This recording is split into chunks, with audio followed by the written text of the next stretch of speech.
So, the objectives of this lesson are to introduce applications of refrigeration, particularly in food processing and preservation, in chemical and process industries, and some special applications of refrigeration, and then to introduce the applications of air conditioning in for industrial and for comfort applications. And at the end of the lesson, you should be able to list various applications of refrigeration and air conditioning, list typical conditions required for various food products and processes, and state pertinent issues such as energy efficiency, indoor air quality, etc. Now, before discussing the applications in detail, let us look at the relationship between refrigeration and air conditioning. Normally, they are clubbed together, refrigeration and air conditioning. What is the relationship between them? We club refrigeration and air conditioning because air conditioning is one of the largest users of refrigeration. Refrigeration is required in summer air conditioning for cooling and dehumidification of air. That is the reason why we normally club these two systems together. Refrigerant systems can also be used for winter air conditioning if you are using the refrigerant system as a heat pump. This picture here shows the relationship between refrigeration and air conditioning. You can see that you have the area of refrigeration on one side. So, this is the field of refrigeration and this is the field of air conditioning, and there is a large area of overlapping. This overlapping area is because of cooling and dehumidification. In cooling and dehumidification, one has to cool the air and one has to reduce the moisture content of air. This requires a refrigeration system, and by far, as I said, this is the largest application of refrigeration. So, this is the relationship between, and as I was telling you, you can also use refrigerant systems in this area if you are using refrigerant system as a heat pump. Okay. So, now let us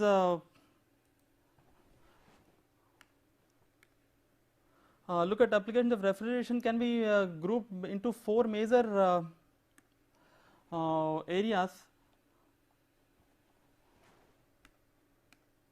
The first one is food processing, preservation and distribution, and the second application is chemical and process industries, and the third application is, as I said, some miscellaneous special applications which we will see later, and the fourth application is in the area of comfort air conditioning. These are the four major applications of refrigeration. Now, let us look at the application of refrigeration in food processing, preservation and distribution. In fact, this is one of the classical applications of refrigeration and is one of the most important applications of refrigeration. We know very well that food products can be stored for a longer time if you are keeping them at low temperatures. So, for example, our experience tells us that the food products can be stored for a longer time in winter compared to summer. Similarly, if you are keeping them inside a refrigerator, they can be preserved for a longer time. That means you can do the preservation at low temperatures. This fact is very well known. You can store both live products as well as dead products for a longer time if you are keeping them at low temperatures. Let us see what are the live and dead products. Live products are typically products which can breathe, which undergo the process of respiration. These are just like any living beings, and the examples of live products are fruits, vegetables, etc. And the live products get spoiled because of two reasons. One is because of the bacterial activity, and the second reason is because of enzymatic processing. These are the two main reasons behind the decay of live products like fruits and vegetables. Now, let us look at dead products. Dead products means they do not respire or anything, and products like fish, meat, they come under the category of dead products, and dead products get spoiled because of bacterial activity, and it has been shown that both the bacterial activity as well as enzymatic processing can be reduced at low temperatures. Let me show the effect of temperature on storage life. This table here shows how the storage temperature affects the average useful storage life. You can see that, for example, if you are storing meat at 0 degree centigrade, then the useful storage life is 6 to 10 days. Whereas if the temperature is 22 degrees centigrade, then you can store it only for 1 day. And if the temperature is 38 degrees centigrade, the storage life is less than a day. So, you can see the dramatic change in storage life with temperature. Similarly, for other products, everywhere you can see that as you are increasing the temperature, the useful storage life is reducing. So, this is the principle behind food preservation using refrigeration.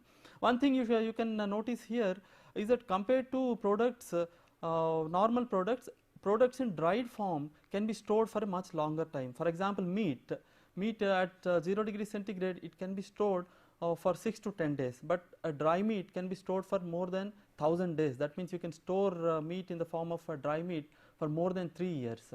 What is the reason behind this? The reason is like this. The decay depends not only on the temperature, but it also depends upon the presence of water in the form of liquid inside the product. So when there is water, the bacteria become more active. This is what is known as water activity. So in the presence of water plus high temperatures, the decay will be faster. Whereas if there is no water, for example in dried products, the decay will be very, very slow. This is the reason behind the drying of food products and storing them for a long periods. Now let's discuss a very important aspect called cold chain. If you want to preserve food products effectively, you have to maintain what is known as a cold chain. Let's look at a typical cold chain for fresh products. It consists of the following steps. The first step is refrigeration is required for post-harvest treatment. That means as soon as food products, fresh products like fruits and vegetables, as soon as they are harvested, they have to be cooled to remove the heat of harvesting, post-harvest heat. So this is the first step in any cold chain. And the second step, as soon as you remove the post-harvest heat, you have to transport the food products to a food processing plants, and transporting has to be done in a refrigerated truck or a refrigerated vehicle. So this is the second step. The third step, during food processing, you find that most of the food processing processes require refrigeration. So this is the third step in cold chain. And the fourth step is storage of the processed food in large warehouses known as cold storages. And then the fifth step is after you store them in cold storage for a long time, they have to be distributed to the customers. So first you take them from the cold storage and send it to retail supermarkets. And again refrigeration is required in retail supermarket also. So this is the fifth step in a cold chain.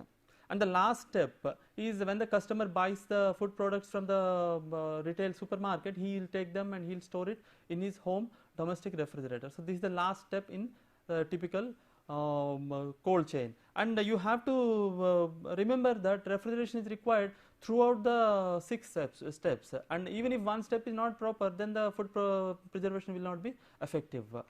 And similar cold chains can also be thought of for frozen food products. Let me show you a typical refrigeration plant for a cold storage. This shows the photograph of an ammonia based refrigeration plant for a large cold storage. Normally ammonia is one very popular refrigerant used in large cold storages. You may be remembering that in the last 2 classes I mentioned that ammonia is very good for large systems because of its excellent properties, and also because it's inexpensive and easily available. So most of the cold storages use ammonia as the refrigerant, and here what the photograph shows is a large refrigeration plant for a cold storage system. Now let us look at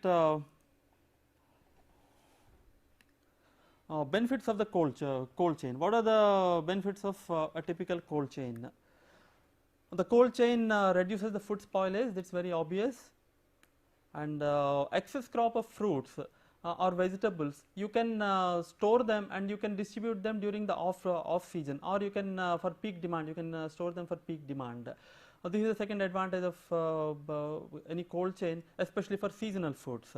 And the third advantage is you can make these food products available in places where they are not grown. And because thanks to refrigeration, you are able to get apples produced in Australia or in far off countries. So they have to be shipped from that place to our country, which requires refrigeration. So this is another advantage of cold chain. And the fourth advantage of cold chain is you can avoid distress selling by the farmers. That means during the peak season, there are no buyers, there is too much of supply and less demand. So in the absence of cold storages, the farmer has to sell it at throwaway prices. So this can be avoided if you have proper cold storage facilities, so that during the season you store the excess crop and you sell them during off season, so that it's very beneficial to the customer. So the cold chain is very, very important, especially because of the large population growth and reduced land for farming. And typically it is said that in countries like India, about 30% of our farm produce and fruits and vegetables are spoiled because of lack of proper cold storage facilities. So this is very, very important, and realizing this, the government has actually given a lot of benefits for setting up cold storages, etc. Now, what are the conditions required for storage of food products? It's not that all the food products require the same conditions for storage. It's not so. Every product has an optimum storage conditions, and the storage life generally depends on the type of the product stored, the temperature at which product is stored, and the moisture content and humidity inside the cold storage, and air velocity inside the cold storage. So these are the four factors. Of course, there is one more factor, that is the initial quality of the food products. So for example, the products which are brought to the cold storage, if they themselves are bad, then you can't guarantee a long storage life. So these are the 5 important factors which decide the storage life of food products. Let me show the photograph of a cold storage.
Uh, this photograph shows a typical cold storage, and you can see how products are stacked, and they are packed and they are stacked. Typical cold storage looks like this, and you can also use these kind of cold storages for storing many fruits, vegetables, frozen foods, etc. In India, typically storage of potatoes in cold storage is very popular.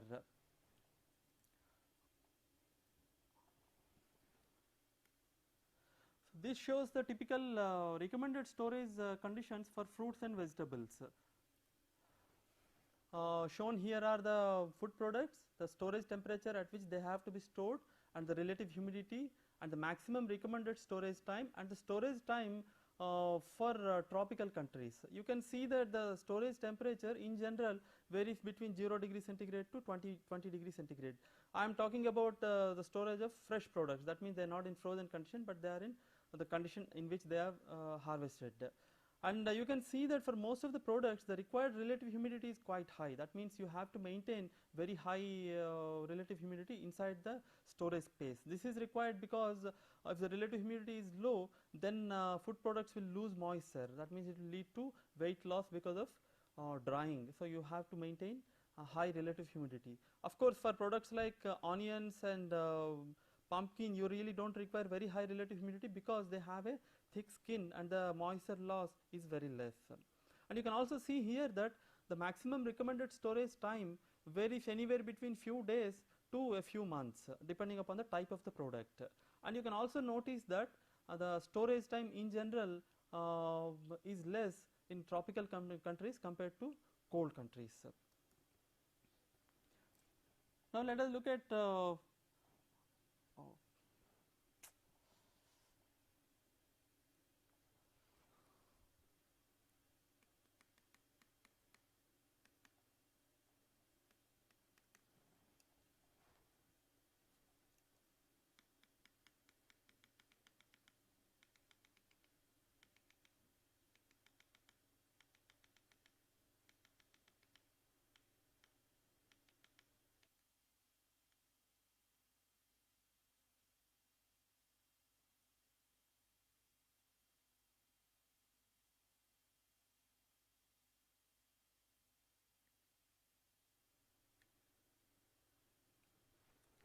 Let's look at the storage of other food products. Food products such as meat, fish, poultry, they can be stored for longer periods in frozen conditions. The reason behind this is also same as that of a dry product. When you are freezing a food products, you are actually temporarily stopping the water activity, because in frozen condition water will be available in the form of ice, so the water activity is considerably reduced. So the bacterial activity is also reduced, thereby you can increase the storage life of food products. Then food products like dairy products like milk, butter, ice cream, etc., they require refrigeration at various temperature during processing and also during storage. For example, milk, as soon as milk is taken from the cows, they require pre-cooling. That means immediately after a cow is milked, the milk has to be pre-cooled, and then in that pre-cooled condition it will be sent to a dairy plant, a dairy farm, where it has to be heated to 73 degrees centigrade for pasteurization. Then after it has to be cooled to 4 degrees centigrade, and it's stored at 4 degrees centigrade. So you require about 13 to 15 degrees centigrade for pre-cooling and about 4 degrees centigrade for storing milk. Whereas milk products like ice cream and all require much lower temperatures. For example, the optimum or recommended storage temperature for ice cream is about minus 30 degrees centigrade. And other milk products like butter, they require slightly higher temperature. They require about 7 to 10 degrees centigrade. So you can see that different milk products require different temperatures, and a dairy plant which produces all these milk products require refrigeration plants which can provide different temperatures and different conditions.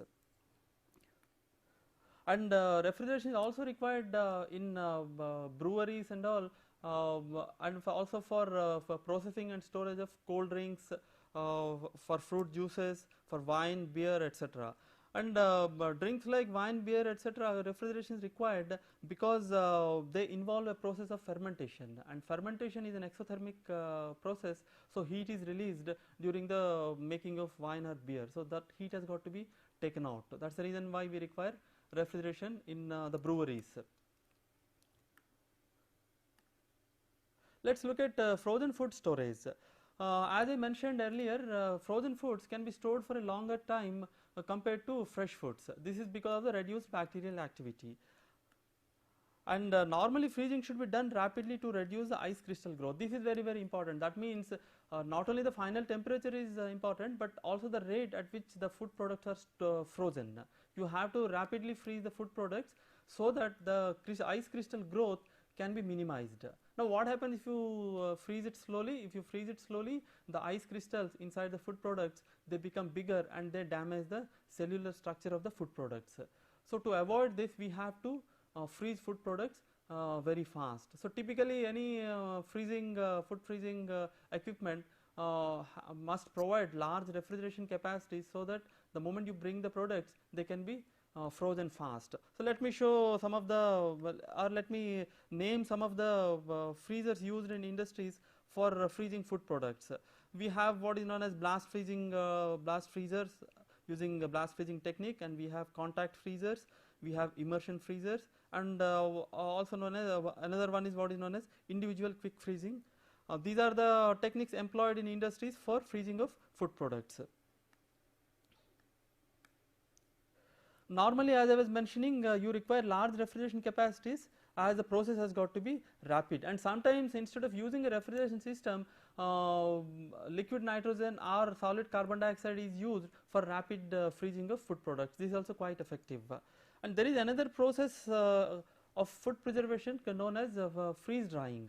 In freeze drying, what is done is you first freeze the food product. That means once you convert all the water in the food product into ice, then you dry the product by sublimation. That means this freeze drying process involves two steps. First freezing the food products, then the process of sublimation, during which all the water stored in the food product in the form of ice will be sublimated. So finally you end up with a dry product devoid of any water.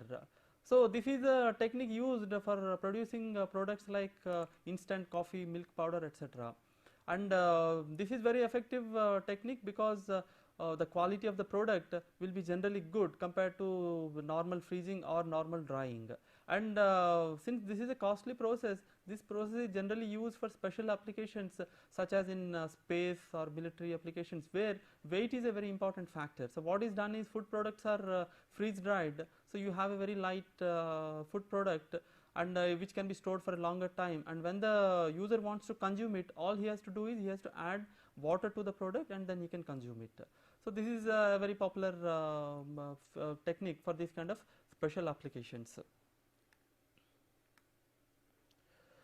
Now, of course, as you know very well, domestic refrigerator, thanks to the development in vapor compression refrigeration technology, domestic refrigeration for food preservation at customer's place has become so popular that it is one of the most important or necessary appliances